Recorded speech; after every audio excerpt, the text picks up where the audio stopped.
Foné bontos. Una voz grita. Con mucha fe y devoción, escuchemos la voz de nuestros hermanos mayores, los santos, que con sus vidas gritaron y hoy siguen gritando el amor a Dios y a los hermanos en el desierto que a cada uno le tocó vivir.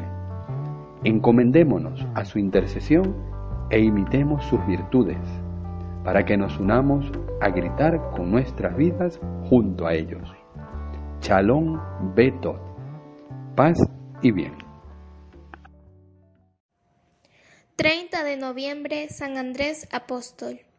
Benedicto XVI, Audiencia General, miércoles 14 de junio del 2006. Queridos hermanos y hermanas, en las últimas dos catequesis hemos hablado de la figura de San Pedro. Ahora, en la medida en que nos lo permiten las fuentes, queremos conocer un poco más de cerca también a los otros 11 apóstoles. Por tanto, hoy hablamos del hermano de Simón Pedro, San Andrés, que también era uno de los 12. La primera característica que impresiona en Andrés es el nombre. No es hebreo, como se podría esperar, sino griego, signo notable de que su familia tenía cierta apertura cultural. Nos encontramos en Galilea, donde la lengua y la cultura griegas están bastante presentes. En la lista de los 12, Andrés ocupa el segundo lugar, como sucede en Mateo y en Lucas, o el cuarto, como acontece en Marcos y en los Hechos de los Apóstoles. En cualquier caso, gozaba sin duda de gran prestigio dentro de las primeras comunidades cristianas. El vínculo de sangre entre Pedro y Andrés, así como la llamada común que les dirigió Jesús, son mencionados expresamente en los Evangelios. Mientras caminaba a orillas del mar de Galilea, Jesús vio a dos hermanos, a Simón, llamado Pedro, y a su hermano Andrés, que echaban las redes al mar porque eran pescadores. Entonces les dijo: «Seguidme y os haré pescadores de hombres». El cuarto evangelio nos revela otro detalle importante. En un primer momento Andrés era discípulo de Juan Bautista, y esto nos muestra que era un hombre que buscaba, que compartía la esperanza de Israel, que quería conocer más de cerca la palabra del Señor, la realidad de la presencia del Señor. Era verdaderamente un hombre de fe y de esperanza, y un día escuchó que Juan Bautista proclamaba a Jesús como el Cordero de Dios. Entonces se interesó y junto a otro discípulo, cuyo nombre no se menciona, siguió a Jesús, a quien Juan llamó Cordero de Dios. El evangelista refiere: vieron dónde vivía y se quedaron con él. Así pues, Andrés disfrutó de momentos extraordinarios de intimidad con Jesús. La narración continúa con una observación significativa. Uno de los 12 que oyeron la palabra de Juan y siguieron a Jesús era Andrés, y el hermano de Simón Pedro. Encontró él luego a su hermano Simón y le dijo: «Hemos hallado al Mesías», que quiere decir el Cristo, y lo condujo a Jesús, demostrando inmediatamente un espíritu apostólico fuera de lo común. Andrés, por tanto, fue el primero de los apóstoles en ser llamado a seguir a Jesús. Por este motivo, la liturgia de la Iglesia bizantina le honra con el apelativo que significa precisamente el primer llamado. Y no cabe duda de que, por la relación fraterna entre Pedro y Andrés, la Iglesia de Roma y la Iglesia de Constantinopla se siente entre sí de modo especial como iglesias hermanas. Para subrayar esta relación, mi predecesor, el Papa Pablo VI, en 1964, restituyó la insigne reliquia de San Andrés, hasta entonces conservada en la Basílica Vaticana, al obispo metropolita ortodoxo de la ciudad de Patras, en Grecia, donde según la tradición fue crucificado el apóstol. Las tradiciones evangélicas mencionan particularmente el nombre de Andrés en otras 3 ocasiones, que nos permiten conocer algo más de este hombre. La primera es la de la multiplicación de los panes en Galilea, cuando en aquel aprieto Andrés indicó a Jesús que había allí un muchacho que tenía 5 panes de cebada y 2 peces.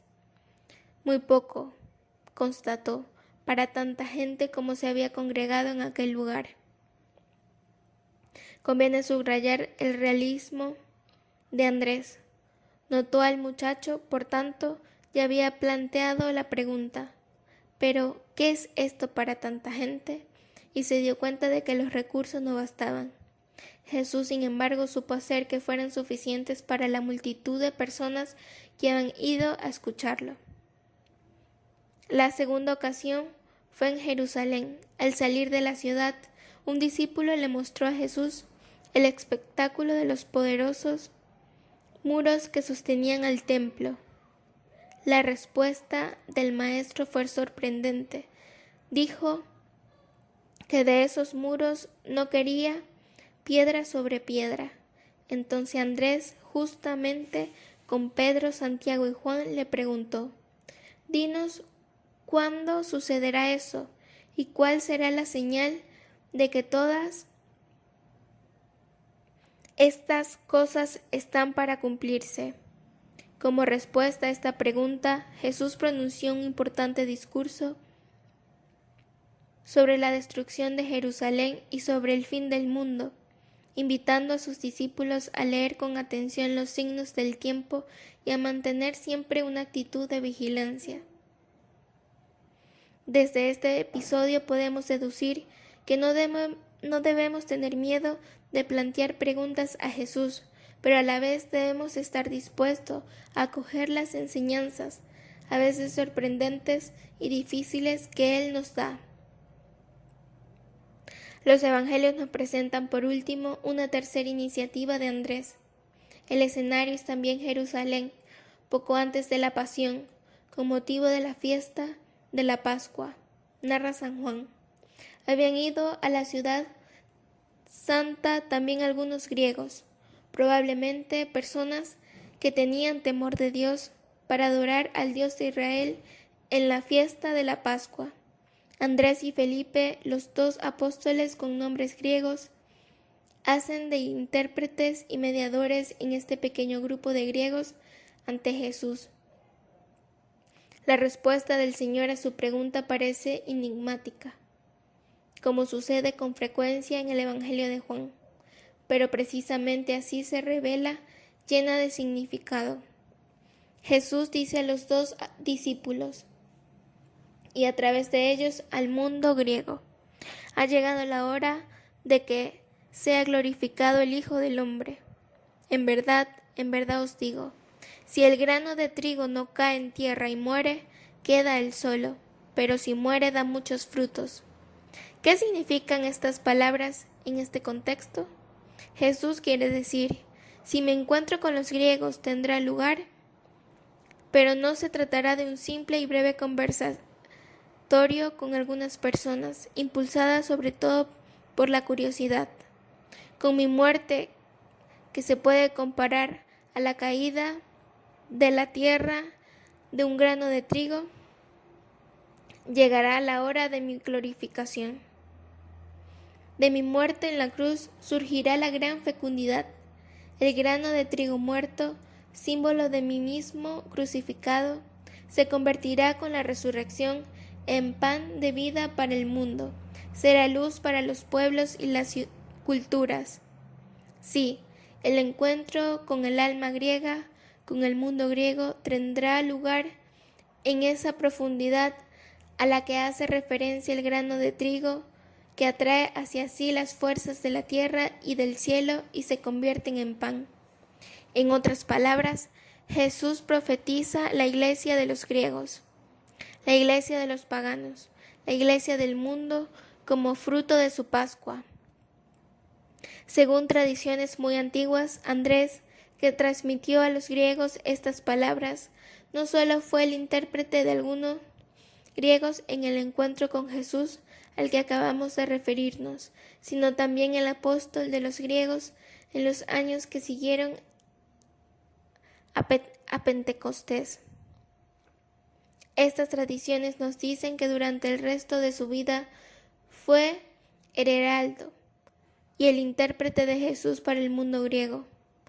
Pedro, su hermano, llegó a Roma desde Jerusalén, pasando por Antioquía, para ejercer su misión universal.